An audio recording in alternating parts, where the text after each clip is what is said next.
All right, I want to stay in Washington. 5 days after that deadly midair collision just yards from the runway at Reagan National Airport, did DEI play a role in what happened? In other words, were people doing jobs they weren't qualified to do? We don't know yet. That's why we have investigations. But troubling details are starting to emerge about the air traffic control tower at Reagan National Airport that night. The tower was not only understaffed, it was understaffed by 11 people, a huge number when you consider the job those federal employees were tasked with.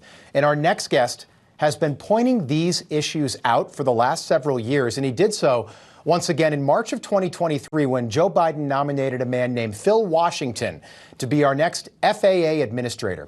Take a look at this simple line of questioning. So, Mr. Washington, can you quickly tell me what airspace requires an ADS-B transponder? Not sure I can answer that question right now. That's okay. We'll just keep going. So that's a pretty important part. So what are the 6 types of special use airspace that protect this national security that appear on FAA charts?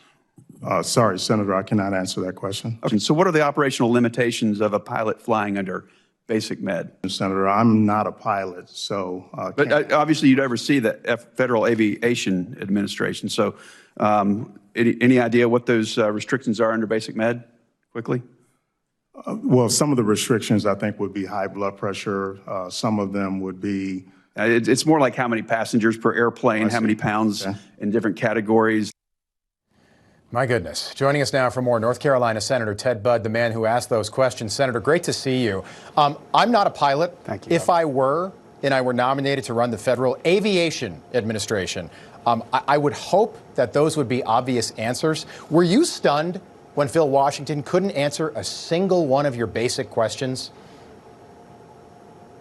I was absolutely stunned. I mean, you don't have to be a pilot, but you need to have some familiarity, and he didn't have any of that. And look, there was a whole line of us, Republicans and Democrats, asking him questions. So the Democrats were trying to set it up as a T-ball and get in a DEI candidate.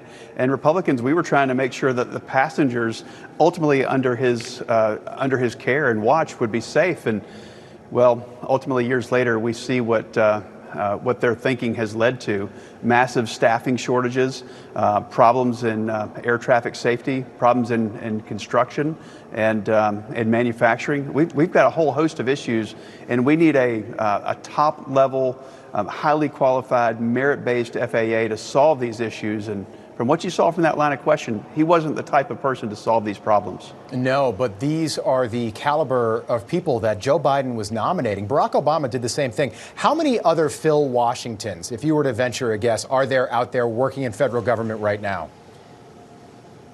Way too many. You know, unfortunately, it all starts at the very beginning of the recruiting process. I talked with a member of the Senate whose state has the entry point for these controllers.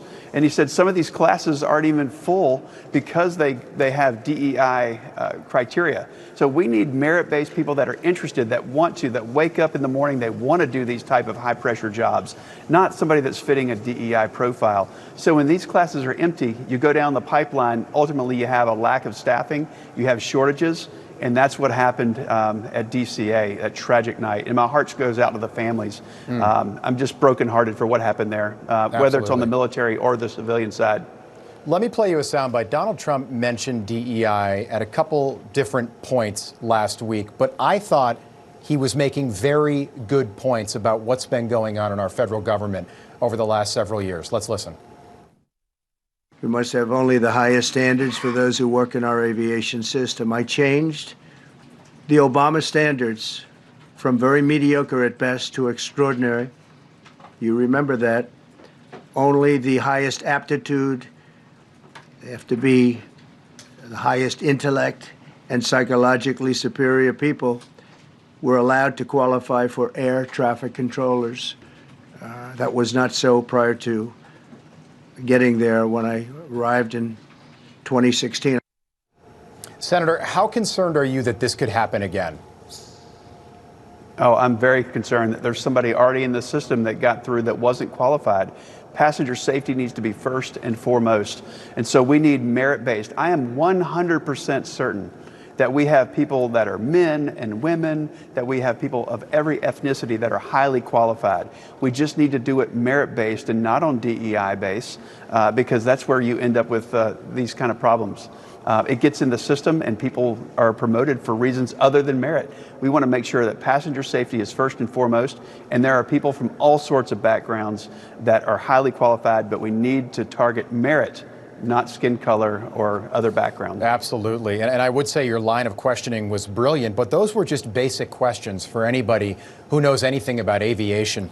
Senator, I want to move on and ask you about the votes this week. Tulsi Gabbard, Kash Patel, we think, and RFK Jr. possibly tomorrow. Susan Collins, your colleague on the right, announced today that she will back Tulsi Gabbard. How do you see this all playing out this week? Well, that's great news. And again, these start in committee and they work their way to the floor. These folks have my 100% support. Donald Trump needs to pick. We advise and consent. I like who he sent over. Remember, he was elected by the people overwhelmingly back in November as a change agent. So you don't want to have same old type of candidates coming in. Right. You want people that remember why he was elected and reflect those values in the agencies that they've been tasked to lead. And that's what Donald Trump picked, and that's who I'm supporting. Okay, Senator Cassidy, Republican Louisiana, reportedly on the fence right now about RFK Jr. Have you spoken with Senator Cassidy? Do you have any feel for how that vote will go? Look, I worry about me first and foremost, and am I reflecting the values of the people from North Carolina and why they sent me here? I know that they have my support. I talk to my colleagues, I encourage them, but browbeating doesn't work. You have to say, these are the reasons. The president gets to pick. I think it's time for us to support. And let's remember what President Trump did in his first administration. If he didn't like how they performed, if they weren't living up to his standards, he would fire them, and he'll do that again.